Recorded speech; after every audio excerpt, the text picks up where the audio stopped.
ফরজ গোসল হয়ে গেলে কি সাথে সাথে গোসল করা আবশ্যক নাকি বিলম্বের সুযোগ আছে? নামাজের সময় হয়ে গেলে আজান না হলেও কি নামাজ আদায় করা যাবে কিনা? মসজিদে বা কোনো জায়গায় কোন লোক যদি নামাজরত থাকেন তার কতটুকু সামনে দিয়ে যাওয়া উচিত? প্রেগন্যান্সির সময় নামাজ বসে বা ইশারায় পড়া যাবে কিনা? খাস পর্দা করলে কি ভাসুর বা দেবরের সাথে কথা বলা যাবে? মাসিক ভালো হওয়ার পর নামাজ শুরু করার পর যদি আবার প্রসাব করার পর 1-2 ফোঁটা বের হয় তখন কোমর পর্যন্ত ধুলেই হবে নাকি গোসল করতে হবে? ফরজ গোসল পুকুরে করা যাবে কিনা? মৃত ব্যক্তি যে ঘরে মারা যায় ওই ঘরে সারা রাত বাতি দিয়ে কেউ না কেউ থাকতে হবে, 40 দিন সেই ঘরে খালি রাখতে নেই, এ কথাটা কতটুকু সত্য? চলুন তাহলে আর বিলম্ব না করে আমরা মূল পর্বে প্রবেশ করি এবং আপনাদের যে সমস্ত প্রশ্ন আমাদের কাছে ইতিমধ্যে চলে এসেছে সেগুলোর উত্তর আমরা দেওয়ার চেষ্টা করি। সৌরভ, আপনার প্রশ্নের উত্তর আমরা দিচ্ছি। আপনি লিখেছেন, খাস পর্দা করলে কি ভাসুর বা দেবরের সাথে কথা বলা যাবে? প্রয়োজনীয় কথা, যেটা না বললে নয়, খুব জরুরি কথা যদি থাকে তাহলে সেক্ষেত্রে পর্দার আড়াল থেকে আপনি বলতে পারেন, ভাষার ভিতরে বিশেষ কোনো কোমলতা, আপনার কথার ভিতরে বিশেষ কোনো কোমলতা সৃষ্টি করা ছাড়া। কিন্তু যদি একান্ত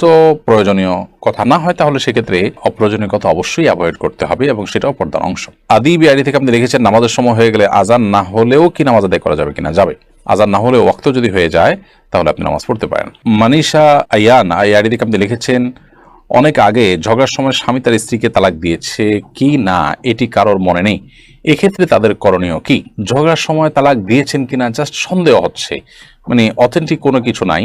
যদি এরকম হয় তাহলে সেক্ষেত্রে এই সংশয়ের কোনো ভ্যালু নাই বা এটার কোনো ভিত্তি নাই এবং তাদের মধ্যে বৈবাহিক সম্পর্ক আছে, এটা ধরতে হবে। মমিতা জাহান লিখেছেন, মৃত ব্যক্তি যে ঘরে মারা যায় ওই ঘরে সারা রাত বাতি দিয়ে কেউ না কেউ থাকতে হবে, 40 দিন সেই ঘরে খালি রাখতে নেই, এ কথাটা কতটুকু সত্য? এটা সম্পূর্ণ ভুল কথা এবং এ জাতীয় অনেক বিষয় হিন্দুদের অনেক ধর্ম বিশ্বাস থেকে আমাদের মধ্যে এসেছে, সে বিষয়ে আমাদেরকে সতর্ক থাকতে হবে। দিনের পথে আসেন আইডি থেকে আপনি লিখেছেন, স্বামী স্ত্রীর মধ্যে ভালোবাসা বৃদ্ধির উপায় কি? স্বামী স্ত্রীর মধ্যে ভালোবাসা বৃদ্ধি করার জন্য অন্য সব মানুষের সাথে ভালোবাসা বৃদ্ধির ক্ষেত্রে যেরকম সালামের ভূমিকা রয়েছে সেই সালামটা আদান প্রদান করতে হবে। নবী করিম সাল্লাল্লাহু আলাইহি ওয়াসাল্লাম বলেছেন যে তোমরা যখন পরস্পরের মধ্যে সালামের আদান প্রদান করবে তখন তোমাদের মধ্যে ভালোবাসা বৃদ্ধি পাবে। সেই সাথে তিনি হাদিয়া প্রদান করার কথা বলেছেন, উপহার আদান প্রদান করা। অনেক সময় স্বামীরা স্ত্রীদেরকে সুবিধা, স্ত্রীর স্বামীকে সারপ্রাইজ দেওয়া, স্বামীকে বিভিন্ন ক্ষেত্রে খুশি হওয়ার মতো কোনো কিছু পেশ করা তার জন্য, তো এরকম বিভিন্নভাবে উপহারের আদান প্রদান এটাও পারস্পরিক ভালোবাসা সৃষ্টির ক্ষেত্রে বিশেষ ভূমিকা রাখে। মিস তানিয়া প্রধান আপনি লিখেছেন,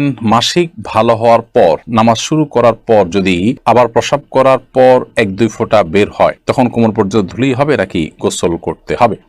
মাসিক যদি যথাযথভাবে ভালো হয়ে যায়, আপনার যে সময় ভালো হওয়ার কথা সে সময় ভালো হয়ে গেছে, যেদিন ভালো হওয়ার কথা সেদিন ভালো হয়ে গেছে, এর বেশি আপনার হয় না নর্মালি, এরপরে আবার কখনো বের হয়ে গেছে, প্রতি মাসে আপনার 6 দিন হয়, 7 দিন হয়, 8 দিন হয়, একটা অভ্যাস আছে, সে অভ্যাসের সময়টা পার হয়ে যাওয়ার পরে যদি বের হয় তাহলে এটা অসুস্থতা, অতএব এটুকু ধুয়ে ফেললেই হয়ে যাবে। আর যদি দিনের হিসাব করেন যে 7 দিন হয়, 7ম দিনে সকাল থেকে দেখা যাচ্ছে না আপনি নামাজ শুরু করেছেন, হঠাৎ করে আবার দেখা গেছে, তাহলে সেক্ষেত্রে সেটা মাসিক হিসাবে গণ্য হবে এবং সেটাকে আপনি পাক সাফ করে যথাযথভাবে গোসল করে আপনি আবার নামাজ পড়তে হবে যদি সেটি নির্গত হয় এবং যদি সেটা মাসিক নিশ্চিত হয়। শিবন নাসরিন লিখেছেন, মহিলারা কি রাতে নামাজগুলো একটু আওয়াজ করে পড়তে পারবে, বেশি জোরে না, নিজে শুনতে পায় এরকম? হ্যাঁ, নিজে শুনতে পায় এরকম করে করতে পারে, অসুবিধা নেই। নাদিয়া সুলতান আপনি লিখেছেন, সেজদা থেকে উঠার সময় জায়নামাজে হাত ভর করে উঠা যাবে কিনা?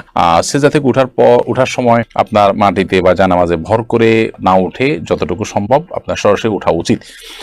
যদিও নবী করিম সাল্লাল্লাহু আলাইহি ওয়াসাল্লাম মাটিতে ভর করে ওঠার কথা বর্ণিত আছে, কিন্তু সেটার ব্যাপারে অনেক মুহাদ্দিসদেরই ব্যাখ্যা হলো যে নবী সাল্লাল্লাহু আলাইহি ওয়াসাল্লামের শারীরিক অসুস্থতার কারণে এটা কখনো তিনি করেছেন, অতএব কারোর শরীরে অসুস্থতা বোধ করলে তিনি এটা করতে পারেন, কোনো অসুবিধা নেই। বাট সুস্থ স্বাভাবিক অবস্থাতে তার এরকম না করে বরং হাঁটুতে ভর করে তারপর দাঁড়ানো উচিত। এপি আনোয়ার এটি থেকে আপনি লিখেছেন, 4 রাকাত ফরজে দ্বিতীয় বৈঠকে ভুলে বা এমনি দুরূদ পড়লে কি সাহু সেজদা দেওয়া লাগবে? 4 রাকাত ফরজ নামাজে দ্বিতীয় বৈঠকে যদি ভুলে আপনি দুরূদ পড়ে ফেলেন তাহলে সেক্ষেত্রে হানাফি মাযহাব অনুযায়ী আপনাকে সেজদায়ে সাহু দিতে হবে, কারণ দ্বিতীয় বৈঠকে আত্মাহিয়াতু পড়ার পর বিভিন্ন হাদিস থেকে আমরা জানতে পারি যে দ্রুততার সাথে দাঁড়িয়ে যেতে বলা হয়েছে এবং বিলম্ব করতে নিষেধ করা হয়েছে। সেই সাথে আপনি নবী সাল্লাল্লাহু আলাইহি ওয়াসাল্লামের প্রতি দুরূদ পাঠ করেছেন, এটা তো ভুলে পড়েছেন, এটা তো শেষ রাকাত শেষ বৈঠক মনে করে আপনি এটা পড়েছেন, তো অথচ এটা শেষ বৈঠক নয়। এসব কারণে সিজদা সাহু দেওয়ার কথা ওলামায়ে আহনাফ বলে থাকেন, যদিও হাম্বলী মাযহাব ওলামায়ে কিরাম, সৌদি আরব ওলামায়ে কিরাম তারা বলেন যে না, দুরূদ শরীফ যদি পড়ে ফেলে তার কারণে সিজদা সাহু বর্তাবে না, এটি সৌদি আরব ওলামায়ে কিরাম বা হাম্বলী মাযহাবের ওলামাদের মত। আলিফানুর লিখেছেন, প্রেগন্যান্সির সময় নামাজ বসে বা ইশারায় পড়া যাবে কিনা? প্রেগন্যান্সি হলেই নামাজ বসে পড়া যাবে বা ইশারায় পড়া যাবে, ব্যাপারটা এরকম নয়। তবে প্রেগন্যান্সির সময় অনেক মা বোনরা এত বেশি অসুস্থ হয়ে পড়েন যে তাদেরকে বিছানায় শুয়ে পড়তে হয়, অথবা অনেকে আছেন যে শেষের দিকে এসে দাঁড়িয়ে নামাজ পড়াটা তাদের জন্য কঠিন হয়, শরীর ভার হয়ে যায়, তাদের শারীরিক দুর্বলতার কারণে বা স্থূলতার কারণে, নানা কারণে তারা দাঁড়িয়ে নামাজ পড়লে রুকু সিজদা করে স্বাভাবিকভাবে নামাজ পড়তে গেলে পড়ে যাওয়ার আশঙ্কা থাকে। এরকম আশঙ্কা যদি জোরালো হয়, প্রবল হয়, তাহলে সেক্ষেত্রে তিনি বসে নামাজ পড়তে পারেন। বসে নামাজ পড়ার ক্ষমতা না থাকলে তিনি শুয়ে অবশ্যই নামাজ পড়তে পারেন। কিন্তু এটা হলো যদি সেরকম পরিস্থিতি তৈরি হয়, কারোর প্রেগনেন্সি হলেই সামান্য ঠুনকো অজুহাতেই তিনি বসে নামাজ পড়া শুরু করবেন, ব্যাপারটা সেরকম নয়। আমাতুল্লাহ মোশরেফা আপনি লিখেছেন, বিয়ের জন্য অনেকে ছবি চায়, যদি বিয়ে না হয় তাহলে কি ছবিগুলো থাকলে গুনাহ হবে? বিয়ের জন্য যদি কেউ ছবি চায় তাহলে সেক্ষেত্রে লোকটা কতটা অথেন্টিক, তার ভিতরে তাকওয়া কতটা আছে, তিনি হালাল হারাম কতটা বুঝেন এবং কতটা আল্লাহর ভয় আছে, তিনি ছবিটা নির্দিষ্ট সময়ের পর যদি বিয়ে না হয় তাহলে সেক্ষেত্রে ডিলিট করে ফেলবেন এবং কতটা, এই বিষয়গুলো নিশ্চিত হয়ে তারপর তাকে ছবি দেওয়া উচিত, অথবা বিশেষভাবে তাকে বলে দেওয়া উচিত এবং তিনি যেটা করেন সে বিষয়ে তাকে রিকোয়েস্ট করা উচিত। এরকম না হলে যে কেউ চাইলো আর তাকে ছবি দিলেন, এটা উচিত না, কারণ এটি আপনার প্রাইভেসি যেমন নষ্ট হবে, গুনাহের কাজ তিনি করবেন, আপনি পরোক্ষভাবে সেটাতে একরকম সহায়তাই করলেন, ব্যাপারটা সেরকম হয়ে গেল। এই জন্য এই বিষয়গুলো দেখা উচিত।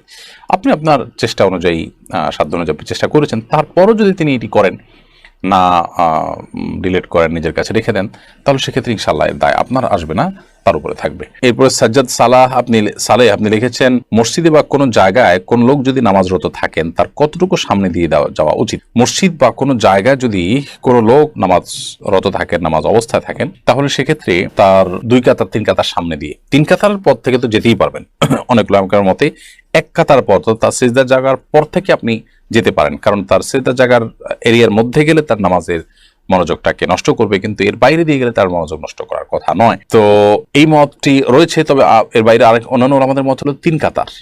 এই মতটাও বেশ স্ট্রং যে তিনি যে কাতারে পড়ছেন আরো 2টা কাতারের বাইরের অংশ দিয়ে তিনি চাইলে হাঁটতে পারেন। মাহবুব রহমান লিখেছেন, ফরজ গোসল পুকুরে করা যাবে কিনা? ফরজ গোসল পুকুরে করা যাবে, কোনো অসুবিধা নেই। পুকুর সাধারণত বড় হয়ে থাকে আমাদের দেশে, একেবারে ছোট গড় যদি হয় যে 10 হাত করে চারদিকে 40 হাতেরও কম হয়, তাহলে সেক্ষেত্রে সেটা ভিন্ন। কিন্তু এর বাইরে বড় যদি হয় তাহলে সেক্ষেত্রে বড় বলতে মানে চারপাশে 40 হাতের বেশি, এরকম পুকুর বাংলাদেশে প্রায় অলমোস্ট সব পুকুরগুলোই। তো এই সমস্ত পুকুরে গোসল করাতে কোনো অসুবিধা নেই। ফরজ গোসল, সেখানে যদি আপনার নাপাক লেগেও যায় তাতে সব পানি নাপাক হয়ে যাবে না, কারণ পানি যখন অনেক বেশি থাকে সেখানে সামান্য নাপাক লাগলে সব পানি নাপাক হয়ে যায় না। হ্যাঁ, নাপাকটা যদি কোথাও দৃশ্যমান থাকে তাহলে ওই দৃশ্যমান যেখানে তার আশপাশের পানিগুলো শুধুমাত্র নাপাক থাকবে, এবং সেটা যদি আস্তে আস্তে পরিবর্তিত হয়ে যায় আর দৃশ্যমান না থাকে তাহলে তার কোনো কথাই নেই। অতএব ফরজ গোসল পুকুরে করতে কোনো সমস্যা নেই। শেখ সোয়েব আপনি লিখেছেন, ফরজ গোসল হয়ে গেলে কি সাথে সাথে গোসল করা আবশ্যক নাকি বিলম্বের সুযোগ আছে? গোসল ফরজ হয়ে গেলে সাথে সাথে গোসল করা উত্তম যদি সে সুযোগ থাকে, তবে বিলম্ব করার সুযোগ আছে যদি গোসল ফরজ হওয়ার পর পরবর্তী যে নামাজের ওয়াক্ত, সেই নামাজের ওয়াক্ত বা যদি তার উপরে কোনো নামাজ বর্তায়, তাহলে এই নামাজের ওয়াক্ত শেষ হওয়ার আগ পর্যন্ত তিনি বিলম্ব করতে চান, তাহলে শেষ মুহূর্তে বা ওয়াক্ত শেষ হওয়ার আগে আগে গোসল করে নামাজ পড়ে ফেললেন, এতটুকু বিলম্ব করা জায়েজ আছে। তবে এক্ষেত্রেও গোসল ফরজ হয়ে গেলে যদি লম্বা সময় তিনি বিলম্ব করতে চান, এশার পরে গোসল ফরজ হয়ে গেল, ফজর আগ পর্যন্ত তিনি সুযোগ পাবেন গোসল করার, তাহলে সেক্ষেত্রে এই সময়টা তিনি গোসল না করে শেষের দিকে একসাথে ফজর ওয়াক্ত হলে তখন গোসল করতে চান, তাহলে অজু করে ঘুমানো বা অন্যান্য কাজ করাটা সুন্নাহ, এটা উত্তম। কিন্তু যদি কোনো কারণে অজু নাও করেন তাতে তিনি কবিরা গুনাহ করেছেন, ব্যাপারটা এরকম না, সুন্নাতর করেছেন, এটুকু বলা যাবে।